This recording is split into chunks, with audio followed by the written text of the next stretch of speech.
नमस्कार। कल हमने सुप्रीम कोर्ट के बारे में पढ़ा था। सुप्रीम कोर्ट का गठन, सुप्रीम कोर्ट के कार्य, कैसे सुप्रीम कोर्ट फर्क करता है और भी सुप्रीम कोर्ट से संबंधित स्ट्रक्चर के बारे में मुफ्त रूप से हमने पढ़ा था। आर्टिकल 124 से लेकर 130 तक कल पढ़ लिया था। आज सुप्रीम कोर्ट की अधिकारिता और शक्ति के बारे में पढ़ेंगे, जो आर्टिकल 131 से शुरू होकर पूरा 147 तक लास्ट सुप्रीम कोर्ट तक जाता है। आर्टिकल 131 से लेकर 134 तक आपको सुप्रीम कोर्ट की अपीली अधिकारिता बताएगा। 131 में आरंभिक अधिकारिता है, मूल अधिकारिता बोलते हैं उसको, कि कौन से ऐसे वाद है जो डायरेक्ट सुप्रीम कोर्ट सुन सकता है बिना किसी लोअर कोर्ट में गए हुए। और 132 से 134 आपको अपील की अधिकारिता बताएगा कि सुप्रीम कोर्ट की अपीलीय अधिकारिता क्या क्या होती है। उसके अलावा 136 में पढ़ेंगे विशेष अनुमति से याचिका दायर करना सुप्रीम कोर्ट में, जिसको SLP बोलते हैं, स्पेशल लीव टू अपील या स्पेशल लीव पिटीशन। 143 परामर्शकारी अधिकारिता पढ़ेंगे कि राष्ट्रपति को परामर्श भी देता है। तो आज की क्लास शुरू करते हैं आर्टिकल 131 से। आर्टिकल 131 प्रोविजन करती है, आर्टिकल 131 क्या प्रोविजन करती है कि उच्चतम न्यायालय की आरंभिक अधिकारिता, प्रारंभिक अधिकारिता या मूल अधिकारिता क्या होती है। ठीक है, आपको डायरेक्ट मेंस में ऐसे पूछ लिया जाता है 3 नंबर का क्वेश्चन की प्रारंभिक अधिकारिता सुप्रीम कोर्ट की कहाँ कहाँ होती है। आप आर्टिकल 131 पढ़ोगे तो वहाँ बता रखा है किन किन में होगी। आर्टिकल 31 के तीनों पॉइंट यहाँ पर मैं मेंशन कर रहा हूँ। इन तीनों पॉइंट्स को आर्टिकल 131 में बता रखा है कि भारत सरकार के और किसी राज्य के बीच विवाद हुआ है, जैसे भारत संघ वर्सेज राजस्थान राज्य के मध्य विवाद हुआ है। तो पहला कि भारत संघ और किसी राज्य में विवाद, या फिर भारत संघ के साथ कोई राज्य है और दो या दो से अधिक राज्य या एक राज्य अलग है। तो मैंने ये लिख दिया है भारत सरकार और कोई राज्य और लगाकर कोई दूसरे राज्य के मध्य विवाद, जैसे भारत संघ एवं राजस्थान दिल्ली वर्सेज उत्तर प्रदेश महाराष्ट्र, किसी चीज़ पर विवाद है, जगह को लेकर विवाद है, कोई अधिकारिता को लेकर विवाद है, तो उस तरह के विवाद सुप्रीम कोर्ट डायरेक्ट सुनता है। कुल मिला के राज्य और संघ के मध्य के विवाद, या राज्य राज्य के मध्य विवाद, या राज्य संघ के मध्य, या अन्य विवाद, या फिर दो राज्यों में सेपरेट विवाद है कि Rajasthan versus Haryana, Rajasthan versus Punjab, Rajasthan versus Uttar Pradesh है। तो ऐसे मामलों में जब राज्यों के मध्य विवाद हो तो कौन सुनता है? डायरेक्ट सुप्रीम कोर्ट सुनेगा। ये आपको आर्टिकल 131 में एज इट इज लिखा हुआ मिलेगा। उसके अलावा हम पहले पढ़ के आए कि जब राष्ट्रपति का निर्वाचन से संबंधित मामले होते हैं तो उनको भी डायरेक्ट सुप्रीम कोर्ट सुनता है। तो ये भी सुप्रीम कोर्ट की आरंभिक अधिकारिता है कि राष्ट्रपति उपराष्ट्रपति के निर्वाचन से संबंधित जो भी विवाद होंगे वो सुप्रीम कोर्ट द्वारा सुने जाएंगे। मेंस का आंसर राइटिंग करते हैं तब इन चीज़ों को साथ में रेफर करना जरूरी होता है कि कौन कौन से मामले सुप्रीम कोर्ट डायरेक्ट सुनता है। उसके अलावा आप आर्टिकल 32 के अंतर्गत सुप्रीम कोर्ट में मूल अधिकार होते हैं जो फंडामेंटल राइट्स भाग 3 में बताए गए हैं, उनको परिवर्तित कराने के लिए भी डायरेक्ट सुप्रीम कोर्ट अप्रोच कर सकते हैं। तो ये भी उसकी आरंभिक अधिकारिता है आर्टिकल 32 के तहत। इसके साथ आप आरंभिक अधिकारिता में देखोगे तो आप संवैधानिक कुछ मसले पढ़ोगे तो स्पेशल लीव टू अपील भी आरंभिक अधिकारिता होती है, पर वो अपील में जाती है तो इसको आरंभिक अधिकारिता नहीं मानते। मूल रूप से आप 5 ही ये पॉइंट पढ़ोगे, इसके अलावा कहीं भी आरंभिक अधिकारिता का जिक्र नहीं है कि डायरेक्ट आप सुप्रीम कोर्ट में अप्रोच कर सकते हो। ये 5 प्रकार के केस आप सुप्रीम कोर्ट में लेकर जा सकते हो। परंतु क्या कहता है? परंतु ये कहता है कि इस अधिकारिता का विस्तार ऐसी जगह पर नहीं होगा या ऐसे विवाद पर नहीं होगा जो ये संविधान के प्रारंभ होने से पहले, मतलब 26 जनवरी 1950 से पहले कोई संधि की गई थी, कॉन्ट्रैक्ट किया था, ठीक है, या कोई संविदा हुई थी, वचनबंध कोई लिखा गया था, या कोई सनद थी। सनद एक लेख होता है दो लोगों के मध्य, या एक पक्ष निष्पादित कर देता है, एज ए रिटर्न डॉक्यूमेंट होता है। या फिर ऐसी कोई लिखित के आधार पर अगर कोई विवाद है तो उस पर सुप्रीम कोर्ट की अधिकारिता नहीं होगी जो संविधान के पहले हो गए थे। इस पर क्या करता है आप पढ़ोगे तो राष्ट्रपति इस पर सुप्रीम कोर्ट की राय मांगता है और सुप्रीम कोर्ट की राय के अनुसार राष्ट्रपति अपने हिसाब से फैसला करता है। तो ये जो परंतु वाली पावर है ये आप राष्ट्रपति के अधीन चली जाती है, वहां पर डिसाइड होती है। ठीक है। अब आर्टिकल 132, आर्टिकल 132 क्या कहता है? आर्टिकल 132 कहता है कि कुछ मामलों में उच्च न्यायालय से अपील में सुप्रीम कोर्ट की अपीलीय अधिकारिता। कुछ मामलों में देखो 132, 33, 34 अलग अलग आएगी। यहाँ सीधा सा बात है कि किन मामलों में कि हाई कोर्ट से जो भी अपील होगी उनमें अगर संविधान के निर्वचन का प्रश्न है, क्योंकि 132, 133, 134 तीनों की लैंग्वेज सिमिलर आएगी। अंतर सिर्फ यही आएगा कि 132 सीधा संविधान के निर्वचन के बारे में बात करेगा कि अगर हाई कोर्ट ने कोई ऐसा जजमेंट दिया है, ऐसी डिग्री लिखा हुआ है, इसको डिग्री कर लेना भैया।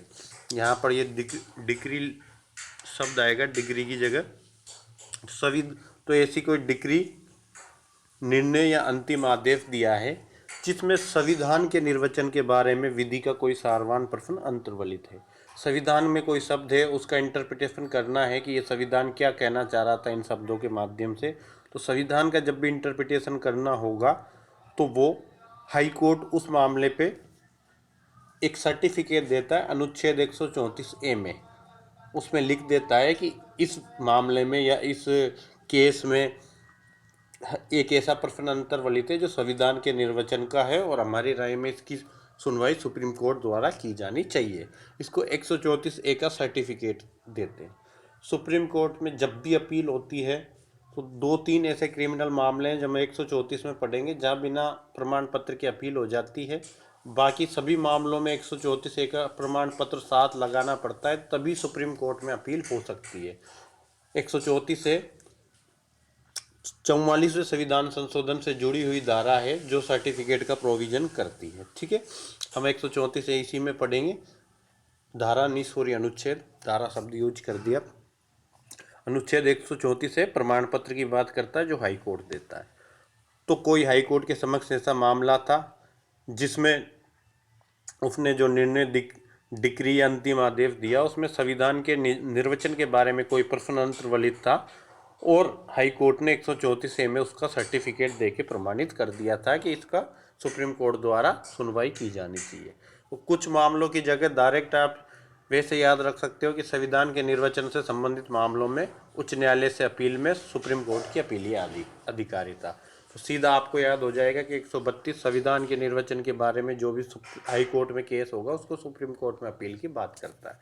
उसके बाद आर्टिकल 133, आर्टिकल 133 क्या कहता है कि उच्च न्यायालय से सिविल मामलों में, सिविल केस है उसमें उच्च न्यायालय में सुनवाई हुई, उसकी सुप्रीम कोर्ट में अपीलीय अधिकारिता की बात करता है कि हाई कोर्ट ने कोई अंतिम निर्णय दिया था और अंतिम निर्णय के साथ ही 134A के तहत सर्टिफिकेट दे दिया कि इस मामले में विधि का कोई व्यापक महत्व का सारवान प्रश्न अंतर्वलित है। अंडरलाइन कर दिया, ग्राउंड क्या होगा कि विधि के व्यापक महत्व का कोई सारवान प्रश्न है और ऐसा हाई कोर्ट प्रमाणित कर देता है कि इस मामले में विधि का कोई इंपॉर्टेंट क्वेश्चन है जो सुप्रीम कोर्ट द्वारा डिसाइड किया जाना चाहिए कि इस मामले में क्या होगा। तो ऐसे मामलों में 134 का सर्टिफिकेट आया, सिविल केस था, हाई कोर्ट ने सर्टिफिकेट दे दिया तो उसकी अपील सुप्रीम कोर्ट में हो जाती है। लैंग्वेज पढ़ देता हूँ। हाई कोर्ट किसी मामले में अंतिम निर्णय देने के बाद यह 134A के तहत सर्टिफिकेट देके प्रमाणित कर देता है कि उस मामले में विधि के व्यापक महत्व का कोई सारवान प्रश्न अंतर्वलित है और हाई कोर्ट की राय में सुप्रीम कोर्ट द्वारा उसका विनिश्चय आवश्यक है तो उसकी अपील सुप्रीम कोर्ट में हो सकेगी। परंतु क्या कहना चाहता है? परंतु कह रहा है कि अगर हाई कोर्ट के किसी एक जज ने कोई निर्णय, डिक्री या अंतिम आदेश पारित किया है तो उसमें उसकी सुप्रीम कोर्ट में अपील नहीं होती। दोबारा सुन लेना, हाई कोर्ट के एकल जज ने, सिंगल जज था, कोई बेंच नहीं थी, उसने कोई जजमेंट, अंतिम आदेश दिया है या कोई डिक्री पारित की है तो उसकी सुप्रीम कोर्ट में अपील नहीं होती जब तक संसद ऐसा करने का प्रोविजन नहीं करती। ठीक है ना? सिंगल जज का जजमेंट सुप्रीम कोर्ट में अपील योग्य नहीं होता, हाई कोर्ट के सिंगल जज का। सिविल मामलों में, क्रिमिनल मामलों में हो सकता है। ये सिविल के लिए है, सिविल के क्षेत्र में ही आपको इसको याद रखना है। क्रिमिनल मामलों में अपील हो सकती है सिंगल जज की। 134 है दांडिक मामलों की बात करेगा। 131 आरंभिक अधिकारिता थी। 132 संविधान के निर्वचन की अपील थी। 133 सिविल मामलों में, सिविल पहले आता है, दांडिक उसके बाद आता है। 134 दांडिक मामलों में सुप्रीम कोर्ट की अपील या अधिकार। हाई कोर्ट की दांडिक कार्यवाही थी, क्रिमिनल प्रोसीजिंग थी हाई कोर्ट में, उसमें अंतिम निर्णय आदेश दिया हाई कोर्ट ने। उसकी अपील सुप्रीम कोर्ट में होगी 3 ग्राउंडों पे। क्या? पहला ग्राउंड कहता है कि हाई कोर्ट ने अपील में किसी अभियुक्त को दोष मुक्त का आदेश था, नीचे से किसी लोअर कोर्ट ने दोष मुक्त का आदेश था, उसकी अपील हुई हाई कोर्ट में। हाई कोर्ट ने अपील में क्या किया कि दोष मुक्त के आदेश को पलटकर मृत्युदंड दे दिया। दोष मुक्ति का आदेश पलटकर अगर हाई कोर्ट ने मृत्युदंड दिया है तो उस मामले में बिना प्रमाण पत्र की अपील हो सकेगी। 134 के प्रमाण पत्र की बिल्कुल आवश्यकता नहीं है। फिर हाई कोर्ट ने कोई मामला अपने पास मंगाकर, लोअर कोर्ट से कोई मामला अपने पास मंगाकर किसी व्यक्ति के को सिद्ध दोष, ये सिद्ध दोष लिखा हुआ है, इसको सिद्ध दोष कर लेना, ठीक है, सिद्ध दोष कर दिया है। किसी लोअर कोर्ट से अपने पास मामला मंगाकर किसी अभियुक्त को दोष सिद्ध कर दिया और दोष सिद्ध करने के बाद मृत्युदंड का आदेश दिया है। दोनों ही मामले देख लेना किस प्रकार के मामले हैं, कि दोनों ही मामलों में क्या किया गया है कि मृत्युदंड का आदेश दिया गया है। पहला क्या था कि लोअर कोर्ट ने दोष मुक्ति का आदेश दिया था, उसको हाई कोर्ट ने खुद के पास मंगा कर मृत्युदंड दे दिया। दूसरे में कोई लोअर कोर्ट के पास केस था, उसको हाई कोर्ट ने खुद के पास मंगाकर मृत्युदंड का आदेश दे दिया। तो ऐसे मामले की बिना प्रमाण पत्र के अपील हो सकेगी। दोनों ही मामलों की कैसे अपील होगी? बिना प्रमाण पत्र के। इसके अलावा आप सीआरपीसी पढ़ोगे, वहाँ एक और अपील का प्रोविज़न बता रखा है कि अगर हाई कोर्ट ने किसी मामले को मंगाकर उसको 10 साल तक, आप पढ़ना, सीआरपीसी की अपील का प्रोविज़न है और 381 या 82 सेक्शंस होगा, वहाँ पर ये प्रोविज़न लिखा हुआ है, देख लेना आप, ठीक है। तीसरा कह रहा है कि हाई कोर्ट 134A के तहत जैसे सर्टिफिकेट देता आया है, उसने सर्टिफिकेट दे दिया है कि मामला सुप्रीम कोर्ट में अपील के योग्य है, तो भी तीनों ही मामलों में अपील हो सकेगी, दोनों में बिना प्रमाण पत्र के, और ये तीसरे में 134A का प्रमाण पत्र मिलना आवश्यक है, ठीक है। परंतु क्या कह रहा है कि परंतु कह रहा है संसद विधि द्वारा सुप्रीम कोर्ट को हाई कोर्ट की दांडिक आदेशों से अपील ग्रहण करने और सुनने की अतिरिक्त शक्ति दे सकेगी। ये मामले तो अपील में जाएंगे सुप्रीम कोर्ट के पास, पर संसद चाहे तो हाई कोर्ट से और किसी मामले को अपील को ग्रहण करने और सुनने की शक्ति सुप्रीम कोर्ट को दे सकती है, ठीक है, नॉर्मल सी बात है। सुप्रीम कोर्ट के संबंध में जब भी पावर घटाने बढ़ाने की जितनी भी बात आएंगी, सब संसद के पास ही होती है, संसद विधि बनाकर, ठीक है। ये इंपॉर्टेंट बात है, नोट कर लेना। जहाँ भी संसद की सुप्रीम कोर्ट की पावर बढ़ानी है, घटानी है, अतिरिक्त पावर देनी है, संसद करता है सारे फैसले। 134 है, अभी तक हम बार बार पढ़ते आए कि 134 का मैं प्रमाणित कर देता। अब देखो 134 क्या होता है। उच्चतम न्यायालय में सुप्रीम कोर्ट में अपील के लिए प्रमाण पत्र दिया जाता है, ठीक है। 44वें संविधान संशोधन से ये जुड़ी थी। 1978 का 44वां संविधान संशोधन था, उससे ये जुड़ी थी। तो इसमें क्या होता है कि हाई कोर्ट अनुच्छेद 134, 135, सॉरी, हाई कोर्ट अनुच्छेद 132, 133 और 134 के अधीन निर्णय देने के बाद, जजमेंट देने के बाद इस प्रश्न को डिसाइड करेगा कि क्या इसकी सुप्रीम कोर्ट में अपील होनी चाहिए, इसका प्रमाण पत्र दिया जाए या नहीं दिया जाए। सुप्रीम कोर्ट 132 में संविधान के निर्वचन वाले में आर्टिकल में, 133 सिविल मामलों में अपील में, 134 क्रिमिनल मामलों में अपील, तीनों में ही निर्णय देने के पश्चात इस प्रश्न का अवधारण करेगा। ये उदाहरण लिखा हुआ है, इसको उदाहरण कर लेना। अवधारण करेगा कि क्या इस मामले में सुप्रीम कोर्ट में अपील के लिए प्रमाण पत्र दिया जाना चाहिए। यदि उसको लगता है कि ऐसा करना ठीक है, तो वो स्वप्रेरणा से ऐसा कर सकता है, या तो खुद ही कर दो कि उसको लगता है कि ऐसा मामला है कि सुप्रीम कोर्ट द्वारा सुना जाना चाहिए, तो खुद ही दे दो। अगर खुद नहीं करता है तो पीड़ित पक्षकार द्वारा, जो भी उस मामले में जजमेंट से पीड़ित है, वो पक्षकार आवेदन करेगा, तो 2 माह के अंदर इस प्रश्न का उदाहरण करेगा कि प्रमाण पत्र दिया जाए या नहीं। लिमिटेशन याद रखना, प्रमाण पत्र के लिए अगर पीड़ित पक्षकार आवेदन करता है तो 2 महीने के अंदर ये चीज़ डिसाइड करनी पड़ेगी, समझ गए। 135 हेडिंग की बात करती है, सिर्फ हेडिंग याद रखना। फेडरल कोर्ट संविधान के लागू होने से पहले चलते थे। फेडरल कोर्ट में जो न्यायालय, फेडरल कोर्ट की जो अधिकारिता होती थी, जो शक्ति होती थी, वो सुप्रीम कोर्ट द्वारा यूज की जा सकेगी। ये लिखा हुआ है, सिर्फ और सिर्फ हेडिंग पढ़नी है, हेडिंग के अलावा इसका कुछ नहीं देखना। ठीक है। प्रत्योग प्रत्योव्य का मतलब होता है प्रयुक्त किया जाना, और निहित होना मतलब सुप्रीम कोर्ट में वो शक्तियां निहित होगी, सुप्रीम कोर्ट भी उपयोग कर सकेगा। दोनों का ही मतलब वही है कि फेडरल कोर्ट के जो पावर्स थी, जो उसकी ज्यूरिसडिक्शन था, वो सुप्रीम कोर्ट यूज करेगा। मैंने बताया भी था कि फेडरल कोर्ट की स्थापना 1935 के भारत शासन अधिनियम से हुई थी। इस फेडरल कोर्ट को संघीय न्यायालय कहते थे हिंदी में। 1 अक्टूबर 1937 को बना था। बाद में देश का संविधान लागू होने के बाद उसी फेडरल कोर्ट को सुप्रीम कोर्ट में बदल दिया गया 28 जनवरी 1950 को। 136 आर्टिकल क्या कहता है? आर्टिकल 136 ये कहता है कि अपील के लिए सुप्रीम कोर्ट की विशेष इजाज़त, सुप्रीम कोर्ट की स्पेशल इजाज़त अपील के लिए, इसको बोलते हैं स्पेशल लीव टू अपील या स्पेशल लीव पिटीशन, SLP दायर। आप कई मामलों में अखबारों में पढ़ते होंगे कि उस मामले में SLP दायर हो गई है। केस किन मामलों में होती है? सुप्रीम कोर्ट अपने विवेक अनुसार, अपने विवेक का प्रयोग करेगा। वो भारत के किसी भी न्यायालय या अधिकरण की, भारत के अंदर किसी भी राज्य क्षेत्र में कहीं भी या तो कोर्ट हो या अधिकरण हो, अधिकरण सेमी जुडिशियल प्रोसीजिंग्स होती हैं इनके अंदर, ये विभागीय मामलों को भी सुनते हैं। जो न्यायालय की अधिकारिता से बाहर होते हैं उनके लिए अधिकरण बने होते हैं।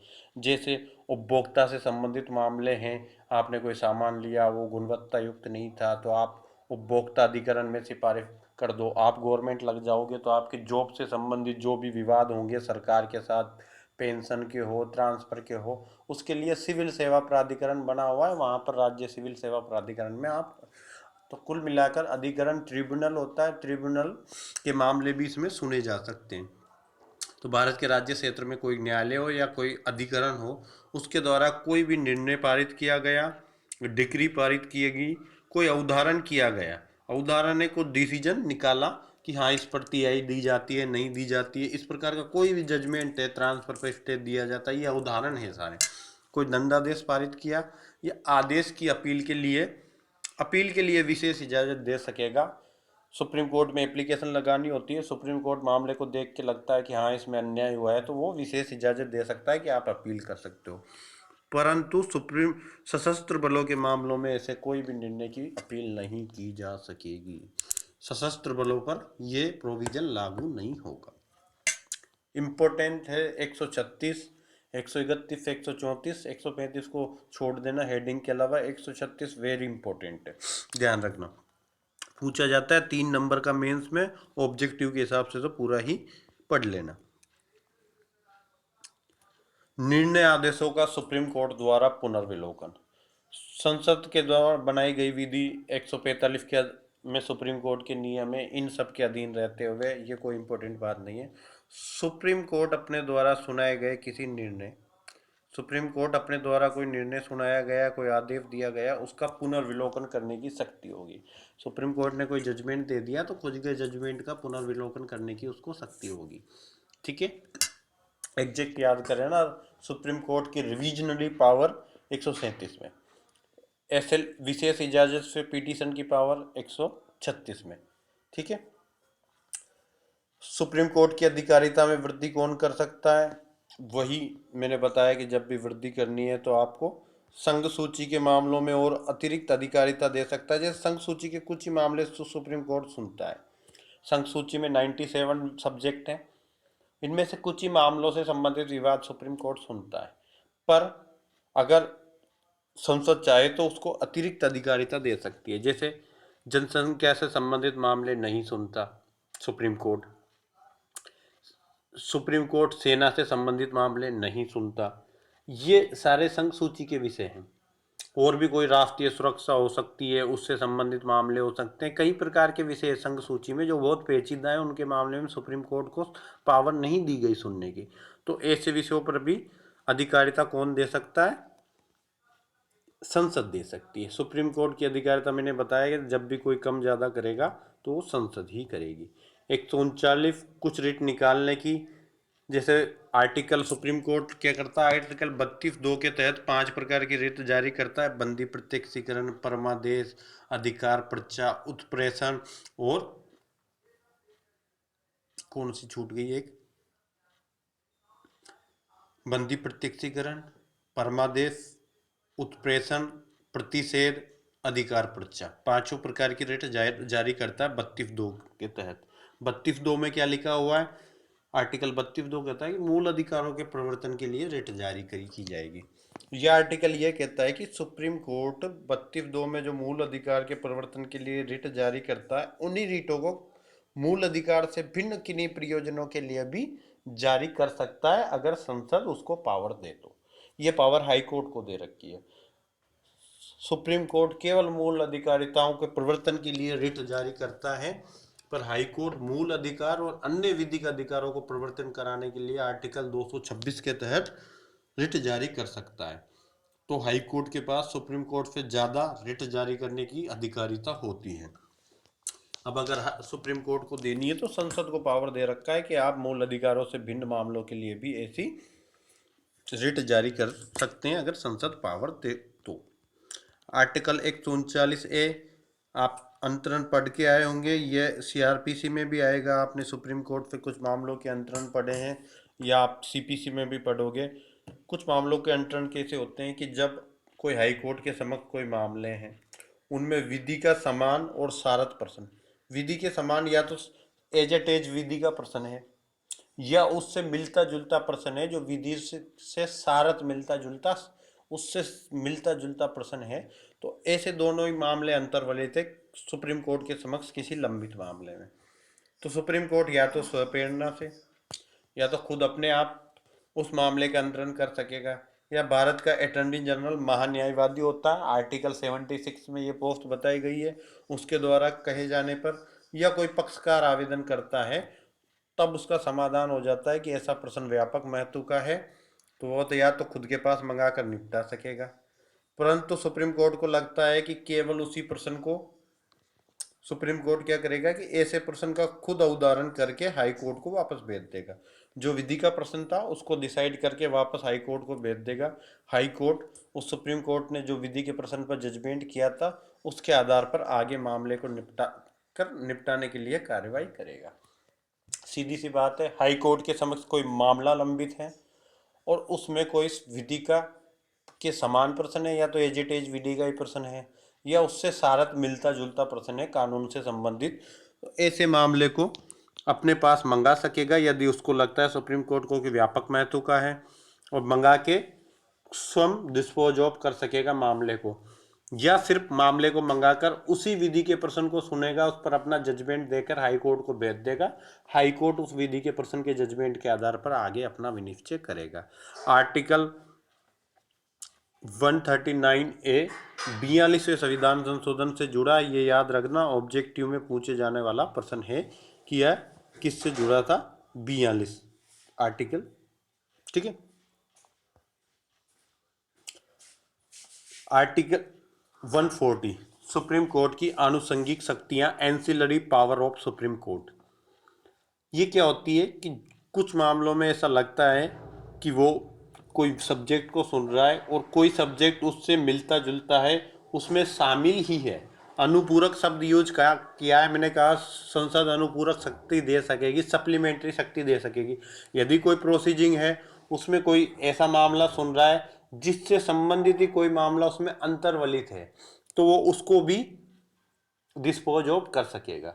मान लो कि आप जमीन से संबंधित कोई विवाद सुन रहे हो, और उसी जमीन से संबंधित 1 फीट सरकार की भी कोई जमीन आ रही है, या मान लो उसी के पास कोई नाली निकल रही है पानी से संबंधित, तो वो जमीन को डिसाइड करते करते उस नाली से संबंधित फैसले भी दे सकता है। ये एंसिलरी पावर होती है कि एक मामले को डिसाइड करने में अगर कोई दूसरा मामला छोटा मोटा इन्वॉल्व है तो उसके संबंध में भी जजमेंट दे सकता है। आनुषंगिक शक्तियां, जो कोई छोटी मोटी शक्तियां छूट गई है उनको भी। इसके लिए एक लैटिन मैगजीन में ओबिकर दिखता, इसका मतलब होता है इत्रोक्ति। लैटिन मैगजीन पूछी जाती है कुछ एग्जामों में, इसलिए मैंने लिख दी है। आनुषंगिक विषयों पर लागू इतरोक्ति बोलते हैं। इससे मिलते जुलते मामले, इतरोक्ति का मतलब क्या होता है, इससे मिलते जुलते मामले। ठीक है, सिर्फ हेडिंग याद रखना, इसके अलावा कुछ नहीं पूछेगा।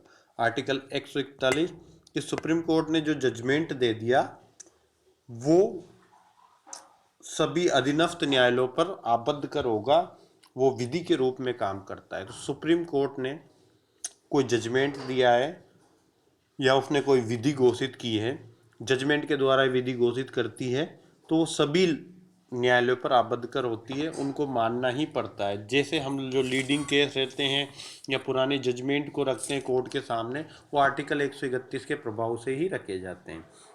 ये भारत के राज्य क्षेत्र के सभी न्यायालयों में, भारत के राज्य क्षेत्र में जितने भी न्यायालय हैं उनसे संबंधित उन्होंने कोई, उन सभी को क्या होगा कि सुप्रीम कोर्ट ने अगर कोई जजमेंट दिया है तो उस जजमेंट को मानना पड़ता है, वो उन पर आबद्ध कर होता है, वो उसको डिनाइड नहीं कर सकते कि हम इसको नहीं मानेंगे।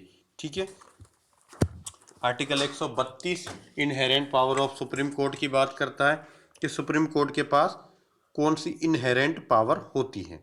ठीक है, तो सुप्रीम कोर्ट के पास क्या इनहेरेंट पावर होती है, देखो आप कि सुप्रीम कोर्ट कोई डिक्री है या आदेश है उसके प्रवर्तन के लिए ये एक पार्ट बताएगा, और दूसरा प्रकटीकरण के बारे में आदेश करने के लिए ये दूसरा पार्ट बताएगा। सुप्रीम कोर्ट की अंतर्निहित शक्ति कहते हैं आर्टिकल 132 को इनहेरेंट पावर, जो सुप्रीम कोर्ट में अपने आप ही निहित है। सुप्रीम कोर्ट क्या करेगा, अपने अधिकारिता के प्रयोग करते हुए ऐसी डिक्री या आदेश पारित कर सकेगा जो उसके समक्ष लंबित किसी वाद या अपील के, किसी वाद या विषय के कोई सब्जेक्ट है या कोई इश्यू है उसके पूर्ण न्याय के लिए आवश्यक हो। देखो एक ही शब्द दे रखा है कि अगर किसी मामले में सुप्रीम कोर्ट को ऐसा लगता है तो ऐसी डिक्री आदेश पारित कर सकेगा जो उस मामले के पूर्ण न्याय के लिए आवश्यक हो, और ऐसी और डिक्री या आदेश भारत के राज्य क्षेत्र में पूर्णतः प्रवर्तनीय होगा, कहीं भी प्रवर्तित किया जा सकेगा। इलाहाबाद हाई कोर्ट ने 2008-9 के पास आसपास अयोध्या मामले पे जजमेंट दिया था। अयोध्या विवाद जो बाबरी मस्जिद और राम जन्मभूमि का था, उसमें ये दिया था कि जो टोटल ज़मीन है जितनी भी है वो उसके 3 हिस्से किए जाएंगे। एक हिस्सा बाबरी मस्जिद को दिया जाएगा, 2 हिस्से,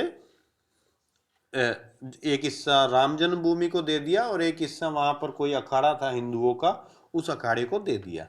तो 2 भाग हिंदुओं को दे दिए, एक भाग मुसलमानों को दे दिया। तो ये इसके आधार पर डायरेक्ट सुप्रीम कोर्ट में अपील चलेगी। मामले को एक तरफ डिस्पोज नहीं किया गया, जब तक वो जमीन किसी एक पक्ष में नहीं जाती तब तक ये विवाद का विषय चलता ही रहता। और सुप्रीम कोर्ट ने आर्टिकल 142 का उपयोग करते हुए अयोध्या मामले पे जजमेंट दिया, एक तरफा जजमेंट दिया कि पूरी की पूरी जमीन ही हिंदुओं को दी जाएगी राम जन्मभूमि के लिए। ठीक है, रामलल्ला विराजमान उसकी पार्टी थे, उनको रामलल्ला विराजमान पार्टी को दे दी, परंतु वहाँ पर बाबरी मस्जिद भी थी, और बाबरी मस्जिद को जब कब्जे के आधार पर 2009 में जो जजमेंट आया था इलाहाबाद का, उसने पजेशन के आधार पर जजमेंट दिया था, तो उनकी पजेशन के आधार पर 1/3 जगह तो दी थी। तो इलाहाबाद हाईकोर्ट का जो कब्जे का फैसला था उसके आधार पर सुप्रीम कोर्ट ने माना कि यहाँ पर हक बनता है मुस्लिमों का भी कि उनको भी ज़मीन मिलनी चाहिए थी, पर पूर्ण न्याय करने के लिए, क्योंकि उनको ज़मीन दे देंगे तो फिर हिंदू पक्ष जाएगा अपील के लिए, और हिंदू पक्ष क्या के साथ या मुसलमान भी जा सकते हैं, कोई भी एक पक्ष जा सकता है जब तक ये ज़मीन एक पक्ष में नहीं जाएगी।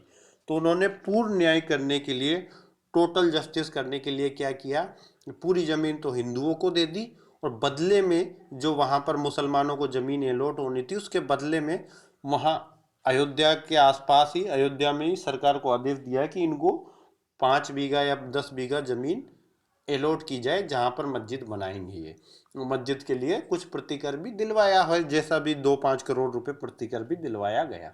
तो ये पूर्ण न्याय करने का आर्टिकल 142 का प्रयोग किया था अयोध्या मामले में सुप्रीम कोर्ट ने। अगर सुप्रीम कोर्ट को लगता है कोई ऐसा मामला है जिसमें पूर्ण न्याय किया जाना आवश्यक है, तो वो उस मामले को इस तरह से डिसाइड कर सकता है कि उसमें टोटल जस्टिस मिले, और ऐसी डिक्री आदेश जो भी देगा वो भारत में सर्वत्र प्रवर्तनीय होगी। ये हमने प्रवर्तन के बारे में पढ़ा था। प्रकटीकरण का बात कर, दूसरा जो सब आर्टिकल 2 है वो प्रकटीकरण, कि संसद के अधीन बनाई गई विधि के अधीन रहते हुए सुप्रीम कोर्ट को भारत के राज्य क्षेत्र में किसी व्यक्ति को हाजिर कराने के लिए, कोई भी व्यक्ति भारत के राज्य क्षेत्र में कहीं भी हो उसको हाजिर कराने के लिए, अपने समक्ष उपस्थित कराने के लिए, कोई भी दस्तावेज का प्रकटीकरण कराने के लिए, या उसको कोर्ट में पेश कराने के लिए, या अपने अवमान के अन्वेषण के लिए और दंड देने के लिए कोई भी आदेश करने की समस्त शक्तियां निहित होगी। तो सुप्रीम कोर्ट किस व्यक्ति को भी बुला सकता है, खुद के समय कोई भी कागज प्रकट करवा सकता है, कोई भी कागज पेश करवा सकता है, या अपने अवमान के लिए खुद इन्वेस्टिगेशन कर सकता है और दंड दे सकता है। ये सुप्रीम कोर्ट की इनहेरेंट पावर है। कितना ही बड़ा वकील हो, अभी प्रशांत भूषण थे, उनको सजा दी गई थी सुप्रीम कोर्ट के चीफ जस्टिस के खिलाफ, 2 बार उन्होंने कमेंट किए। तो बहुत बड़े वकील थे, जज बनने के लायक व्यक्ति थे वो। सुप्रीम कोर्ट जज में के लिए कई बार उनका नाम भी सिफारिश हुआ, राजनीतिक कारणों से नियुक्त नहीं हो पाए, बहुत बड़े विधिवेत्ता थे। तो उनको भी सुप्रीम कोर्ट के अवमान के लिए अन्वेषण करके सजा दी गई। बाद में पूरी बार एसोसिएशन ऑफ इंडिया के रिक्वेस्ट पर सुप्रीम कोर्ट ने नरम रहते हुए 1 रुपये का जुर्माना लगाया। तो ऐसा मामला है कि सुप्रीम कोर्ट अपने अवमान के लिए अन्वेषण करेगा और सजा दे सकता है। आर्टिकल 142 के द्वारा सुप्रीम कोर्ट ने पूर्ण न्याय के लिए क्यूरेटिव पिटीशन का जनक का को उत्पन्न किया। क्यूरेटिव पिटीशन कहाँ से जन्म हुआ? आर्टिकल 142 के प्रभाव से ही हुआ, क्योंकि अगर किसी मामले में सुप्रीम कोर्ट को लगता है कि उसके जजमेंट के बाद भी पूर्ण न्याय नहीं हो पाया, तो क्यूरेटिव पिटीशन लगा सकता है। क्यूरेटिव पिटीशन की मैंने प्रोसीजिंग बता दी थी कि उसको अटॉर्नी जनरल वगैरह, एक कोई भी सॉलिसिटर जनरल साइन करता है और सुप्रीम कोर्ट का एक सीनियर वकील साइन करता है, तब जाकर क्यूरेटिव पिटीशन लगती है। तो पूछे क्यूरेटिव पिटीशन का जन्म किस आर्टिकल से हुआ? तो आर्टिकल 142 से। 143 सुप्रीम कोर्ट की परामर्शदायी अधिकारिता, कि सुप्रीम कोर्ट किसी मामले में परामर्श दे सकता है। किसको? राष्ट्रपति को परामर्शदात्री अधिकारिता बोलते हैं। कनाडा से हमने ये अडेप्ट की थी, कनाडा के संविधान से हमने लिया था।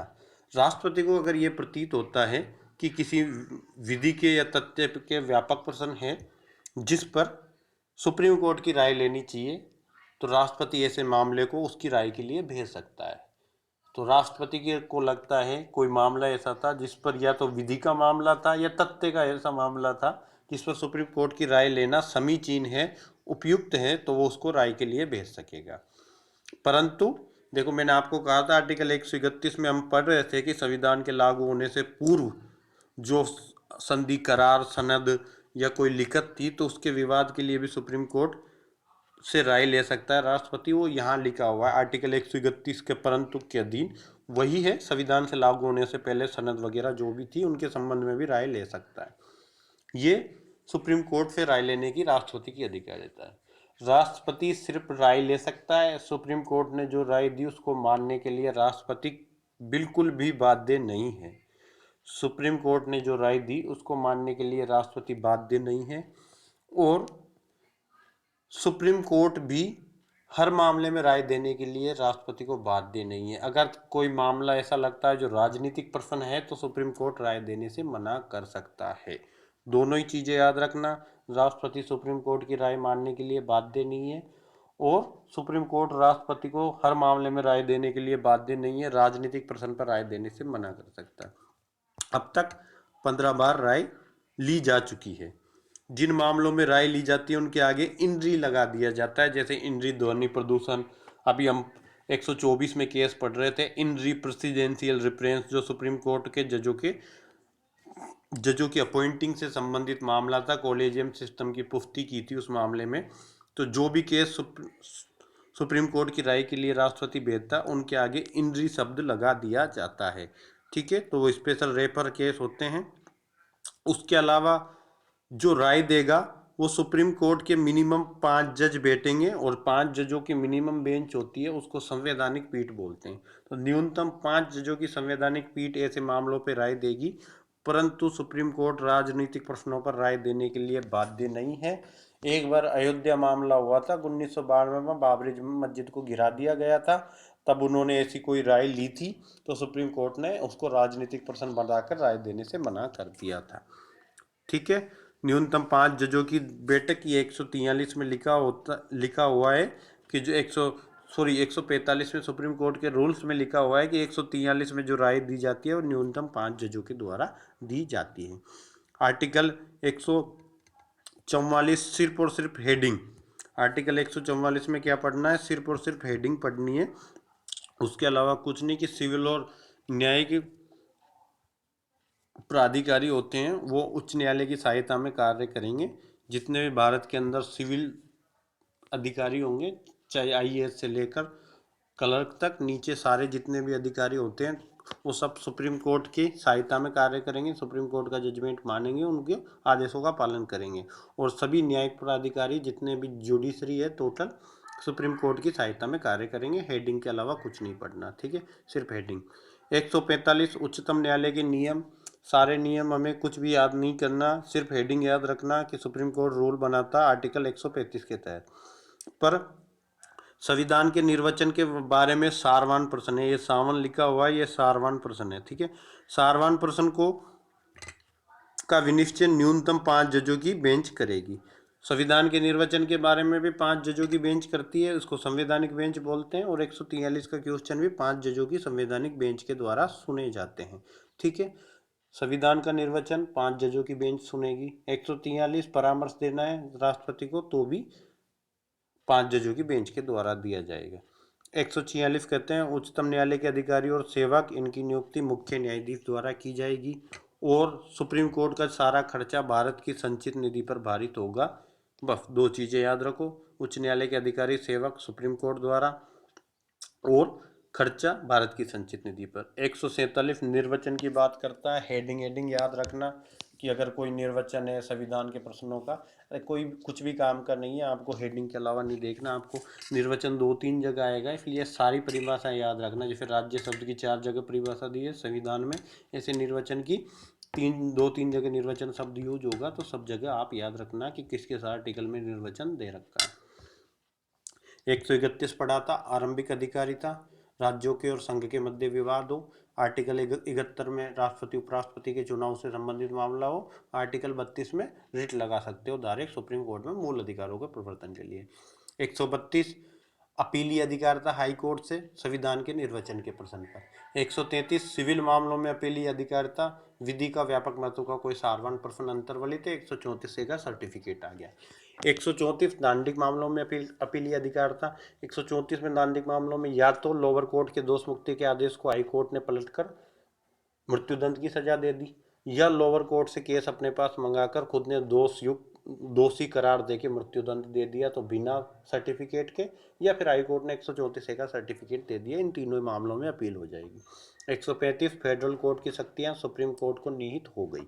136 विशेष इजाजत सुप्रीम कोर्ट के समक्ष लगाओ। सुप्रीम कोर्ट अपने विवेक अनुसार कह सकेगा कि इसमें कोई सी विधि का सारवान प्रश्न है या मुझे डिसाइड किया जा मेरे द्वारा इसको सुना जाना आवश्यक है, तो वो अपील की इजाज़त दे देगा, आप अपील कर सकते हो। 136 में SLP बोलते हैं, स्पेशल लीव पिटीशन। 137 क्या बात करता है? 137 आपके बात करेगा कि निर्णय और आदेश का सुप्रीम कोर्ट पुनर्विलोकन कर सकता है, ठीक है। आर्टिकल 137 रिवीजन की बात करता है। सुप्रीम कोर्ट का कोई भी जजमेंट फाइनल नहीं होता, वो अपने द्वारा उसका रिवीजन कर सकता है। एक ये होता है, एक ऐसे केस पढ़ोगे बंगाल इम्यूनिटी कंपनी का भी, उसमें इससे मिलती जुलती बात की, उसने रिवीजन की बात नहीं की। सुप्रीम कोर्ट के निर्णय उस पर खुद पर आबद्ध कर नहीं होते, वो उनको पलट सकता है बंगाल इम्यूनिटी कंपनी के केस में, ठीक है। पुनर्विलोकन होता है, सुप्रीम कोर्ट खुद अपने जजमेंट को स्वप्रेरणा से पुनर्विलोकित करके रिवीजन करके चेंज कर सकता है। जैसे केशवानंद भारती में बदला था, गोलकनाथ वाला जजमेंट बदला था, वो सब 137 के प्रभाव से ही होते हैं। सुप्रीम कोर्ट की अधिकारिता में वृद्धि कौन करेगा? संसद करेगा। 139 में कुछ रिट निकालने की शक्ति सुप्रीम कोर्ट को कौन दे सकता है? तो मूल अधिकारों के अलावा अन्य मामलों में रिट निकालने की अधिकारिता संसद देगी। 139 कुछ मामलों का अंतरण तो 3 लोग या तो स्वप्रेरणा से महान्यायवादी के या पीड़ित पक्षकार के आवेदन पर कर सकता है। विधि का समान या सारक प्रश्न हाईकोर्ट के समक्ष किसी मामले में अंतर्वलित है तो खुद के पास मंगा लेगा। सुप्रीम कोर्ट बड़ा कोर्ट है तो इसने लोअर कोर्टों की बात नहीं की, सिर्फ हाई कोर्ट के समक्ष की। अगर आप लोअर कोर्टों के मध्य भी मामले ट्रांसफर कराने चाहते हो तो वो भी सुप्रीम कोर्ट ही करता है, पर ये आप CPC CRPC में सुप्रीम कोर्ट की पावर दे रखी, वहाँ बता रखा है। ये संविधान है, इसमें मोटी बात ही करेगा इंपॉर्टेंट बात बता दी कि हाई कोर्ट से हाई कोर्ट मामला अंतरण भी करेगा। ठीक है। 42 संविधान संशोधन से जुड़ा था। 140 की हेडिंग पढ़ लेना, संसद ही आनुषंगिक शक्तियां देगा। 141 सुप्रीम कोर्ट द्वारा जो भी जजमेंट दिया जाता है वो लोअर कोर्ट्स पर बाध्यकारी होता है, लोअर कोर्ट उनके अनुसार जजमेंट करते हैं। 142 इनहेरेंट पावर, पूर्ण न्याय करने के लिए कोई सा भी जजमेंट दे सकता है जो उसको लगता है कि ये पूर्ण न्याय करने के लिए आवश्यकता, या भारत के राज्य क्षेत्र में किसी व्यक्ति को हाजिर कराना, कोई डॉक्यूमेंट का प्रकटीकरण कराना पेश करने के संबंध में, और अपने अवमान के लिए दंड देना, अन्वेषण करने की पूर्णतः शक्ति होगी। क्यूरेटिव पिटीशन 142 के तहत। 143 राष्ट्रपति को परामर्श देने का अधिकार है। ठीक है, परामर्श जब भी राष्ट्रपति मांगता देगा। 15 मामलों में अब तक दिया गया है। जो जिन केसों में देता है उनके आगे एंट्री लग जाता है। न्यूनतम 5 जजों की संवैधानिक पीठ इसको सुनती है। 144 हेडिंग है, 145 हेडिंग है। 146 में देख लेना, नियुक्ति मुख्य न्यायाधीश करता है अधिकारी सेवकों की, और खर्च भारत की संचित निधि पर होता है। ठीक है, आज के लिए इतना ही।